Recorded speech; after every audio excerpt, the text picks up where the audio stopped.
In order to use your Thrustmaster T80 on your PS5, you need to set the switch to PS4 mode. Find the switch on the T80 base and slide it to the PS4 position. Disconnect the wheel. Unplug the T80's USB cable from the PS5 and press and hold the PS button on the steering wheel. Connect the PS5. While still holding the PS button, plug the T10's USB cable into the USB port on the PS5 and release and connect.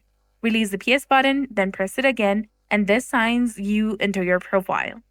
Make sure that the LED light or the wheel is solid. A solid light means racing wheel mode is active, and if the light is flashing, it's in the gamepad mode, which is lower sensitivity.